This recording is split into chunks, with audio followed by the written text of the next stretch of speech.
Neha and welcome back to my channel. I am here with a new topic. So let's begin. आज का हमारा topic है language disorder.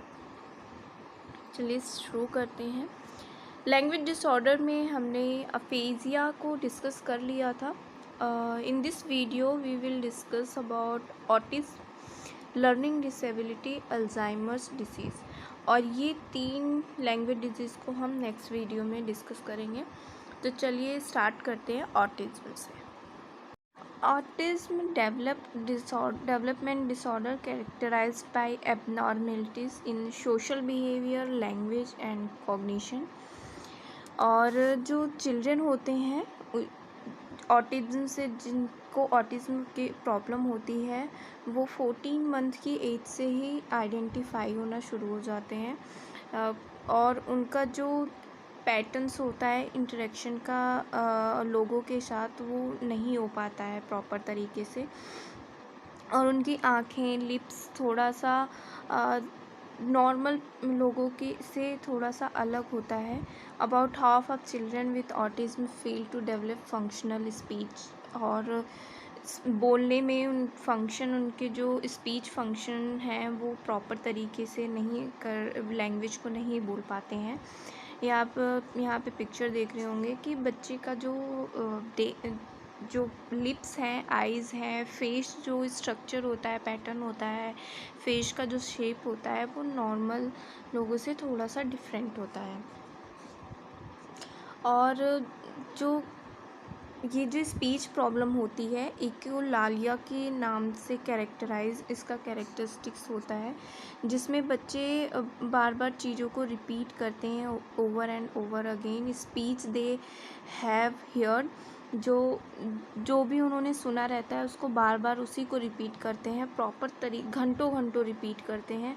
Proper तरीके से वो किसी भी चीज़ को बोल नहीं पाते हैं.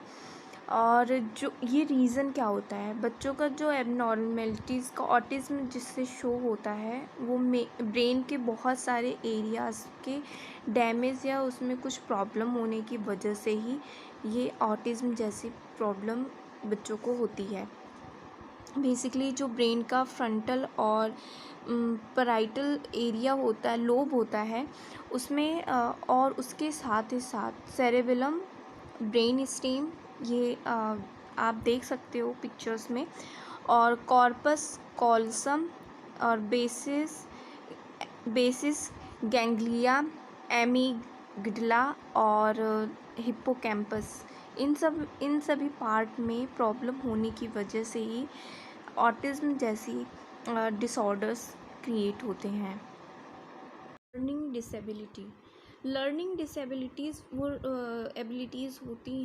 डिसेबिलिटीज़ होती हैं जो बच्चे किसी भी वर्क को, किसी भी काम को सीख नहीं पाते हैं और एबल नहीं होते हैं उस वर्क को करने के लिए.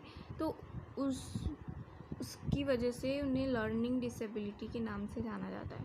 लर्निंग डिसेबिलिटी इग्नू के बुक में डिसलेक्सिया और डिसग्राफिया का ही जिक्र है, जिसमें से डिसलेक्सिया जो है वो रीडिंग इशू की वजह से ये प्रॉब्लम होती है. बच्चे प्रॉपर तरीके से रीड नहीं कर पाते हैं. और डिसग्राफिया जो होती है उसमें बच्चे लिख नहीं पाते हैं. और एक और इशू होता है डिसकैल्कुलिया के प्रॉब्लम होने की वजह से बच्चे मैथ्स के क्वेश्चंस को नहीं कर पाते हैं. उनको डिजिट नंबर्स नहीं समझ. चलिए डिसलेक्सिया के बारे में डिस्कस करते हैं. डिसलेक्सिया जो है, जैसा कि मैंने बताया, रीडिंग इशू की वजह से ये प्रॉब्लम होती है. इसको बुक में 4 टाइप्स के दिए हुए हैं: primary dyslexia, secondary dyslexia, auditory dyslexia और विजुअल डिसलेक्सिया. प्राइमरी डिसलेक्सिया में जब ब्रेन के लेफ़्ट साइड में सेरेब्रल कॉर्टेक्स जो होते हैं डैमेज हो जाते हैं, तो उसकी वजह से प्राइमरी डिसलेक्सिया जैसी प्रॉब्लम होती है, जिसमें रेयरली एबल टू रीड, बच्चे रेयरली बुक्स को नहीं पढ़ पाते हैं, स्ट्रगल करते हैं reading, spelling, writing as adults. ठीक है. और जो प्राइमरी डिसलेक्सिया होती है, ये basically passed in family lines through their genes, मतलब हेरिडिटी के थ्रू ये पास ऑन होती रहती है। और सेकेंडरी डिसलेक्सिया में hormonal development during the early stages of fetal development, जब बच्चे स्टार्ट होते हैं, उनका डेवलपमेंट स्टार्ट होता है, उसी स्टेज में उनके हार्मोनल डेवलपमेंट कुछ इस तरीके से हो जाते हैं जिसका कारण बनते हैं सेकेंडरी और डेवलपमेंट डिसलेक्सिया। तो ये हो गया। अब आते हैं ऑडिटरी डिसलेक्सिया के बारे में पढ़ते हैं। ऑडिटरी डिसलेक्सिया बच्चे साउंड्स ऑफ लेटर और ग्रुप्स ऑफ लेटर्स को समझ नहीं पाते हैं और ना ही करेक्टली सुन पाते हैं और ना ही करेक्टली उसको बोल पाते हैं। विजुअल डिसलेक्सिया में बच्चे नंबर एंड लेटर्स को जो लिखे करेक्ट सीक्वेंसेस में लिख नहीं पाते हैं। आपने मूवी देखी होगी तारे ज़मीन पर, जो उसमें एक कैरेक्टर है उसको भी ऐसे ही कुछ डिसलेक्सिया जैसी प्रॉब्लम होती है।